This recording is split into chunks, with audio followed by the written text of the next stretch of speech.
कैसे बच सकते हो? एक छोटी सी कहानी सुनाएंगे। या सब्र तुझमें क्या है मजा। सब्र करो, सब कुछ मिलेगा। आप जितना भी कठिनाई सह रहे हो सब तिनके के समान हो जाएगा। सब्र कैसे किया जाता है इसके बारे में आप लोग सुनेंगे। सब्र कैसे किया जाता है। एक पति पत्नी का शादी हुआ तो पत्नी बड़ी सुंदर थी और पति बहुत कुरूप था, काला कलूटा था, देखने में बिल्कुल भद्दा लग रहा था।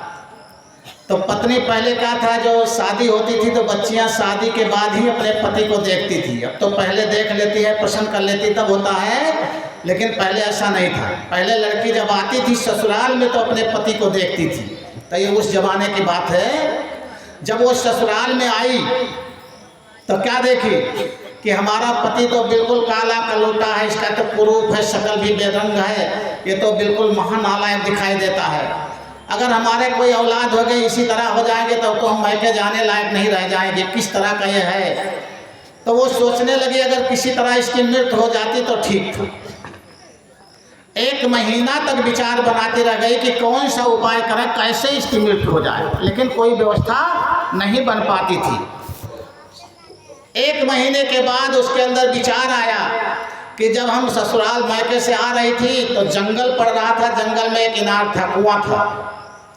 तो हम शाम के टाइम जिद करें अपनी मम्मी के दर्शन के लिए, और जब ये शाम को ले चलेंगे कुएं के पास पहुंचेंगे तो हम कहेंगे प्यास बहुत तेज लगी है, और जब पानी पिलाने चलेंगे पानी निकाल दें तो ठहर देंगे। विचार बना लिया, प्री प्लानिंग बना लिया, मजबूर। अब वो जब विचार बना ली तो शाम इतनी टाइम वो जिद किया कि हमें मम्मी की बड़ी याद आ रही, आज ले चलो मुलाकात करा लाओ। तो पहले साइकिल भी नहीं थी, पैदल साधन था। अब पैदल आराम से पत्नी चल दी। वो मानता बहुत था अपनी पत्नी को, उसकी बातों को नहीं काट सका, वो रोने लगी, लेकर चल दिया। बिल्कुल अंधेरा हो गया कुएं के पास पहुंचते पहुंचते। जैसे कुएं के नज़दीक पहुंची, कहीं बहुत तेज प्यास लग गई, हमको पानी पिलाओ। तो एक बाल्टी और डोरी रखी रहती थी पहले कुएं के पास में, तो सोचा चलो एक बाल्टी से पानी निकाल कर पिला देंगे।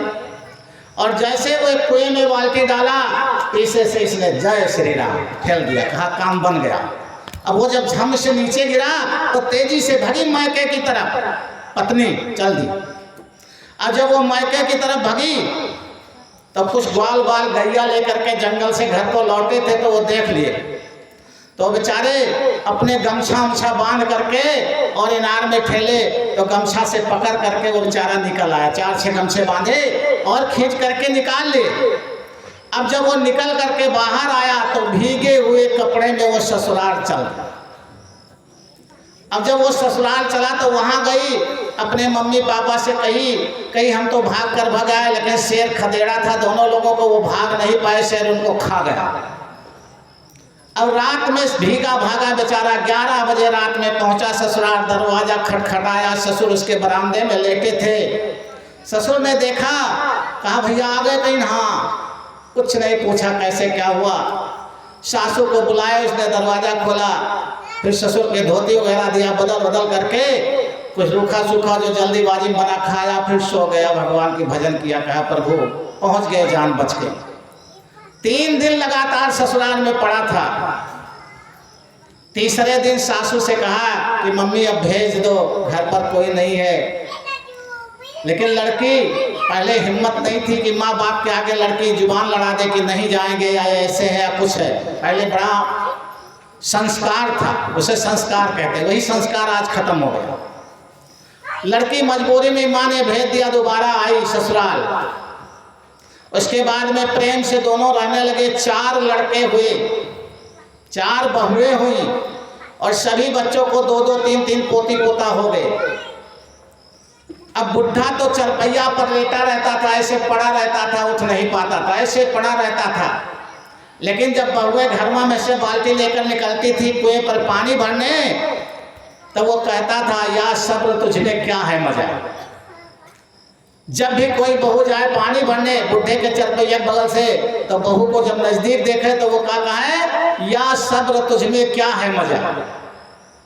बहुएं सोचने लगी कि पिताजी जिंदगी में कभी हमको किसी तरह कुदृष्ट नहीं देखे, अब उठ नहीं पाते हैं, लेटे जाते हैं तो इनके बेटे टिका कर ले जाते हैं। अब ये कहते हैं तुझमें क्या है मजा। सभी बहुएं आपस में सलाह करने लगी कि इस बात को जानना जरूरी है। अब सब अपने अपने पति से कहने लगी। अब लड़के सोचे कि जीवन में पिताजी को हमने कलंक नहीं लगाया, आज कैसे हम लोग पूछें इस बात को।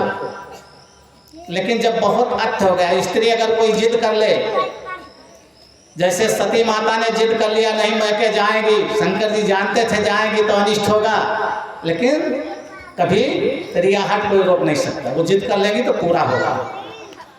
अब वो जब जिद कर ली चारों बहुएं, तो चारों लड़कों ने कहा चलो भाई पूछा जाता है किसी भाव से। चारों लड़के पहुंचे, एक पाँव ये एक पाँव ये, एक हाथ पकड़ कर पिताजी का ऐसे ऐसे दबाने लगे। कहीं पिताजी एक बात पूछना चाहते हैं। पिताजी ने कहा बेटा पूछ लो, नहीं तो मरने का वक्त है, मर जाएंगे, पछताते रह जाओगे। कहीं जब आपकी बहुएं जल लेने जाती हैं तो आप क्या पूछते हो, क्या कहते हो? कहीं बताइए जब तुम्हारी मम्मी आएगी तभी हम बताएंगे, बुलाओ अपने मम्मी को।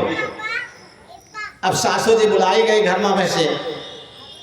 अब वो आई जब, तो कहीं लड़के कुछ पूछ रहे हैं बता दो तुम्हें, कहीं क्या बता दें। कहीं जब गौना के बाद तुम्हें ले गए थे तुम्हारे मैके छोड़ने, तो तुमने हमारे साथ क्या किया था बताओ। अब सासू की तो बोलती बंद गए, चुप रहो बढ़ोती नहीं सब कहियो। लेकिन लड़के कहीं नहीं मम्मी बताओ क्या बात हुआ था। कहीं भैया हम नहीं बता पाएंगे, यही बताएं।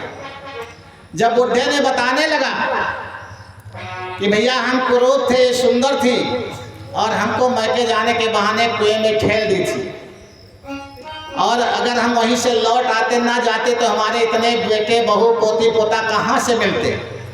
तो वही जब हमने सब्र कर लिया तो आज देख देख करके मुझे बड़ा मज़ा आ रहा है, बड़ा आनंद आ रहा है कि हमारे इतने परिवार खिल रहे हैं। हमने थोड़ा सा सब्र किया, आज मेरे हरा भरा खेती बाती सब फुलवारी शुद्ध दिख रही है, तो मुझे बड़ा मज़ा आता है।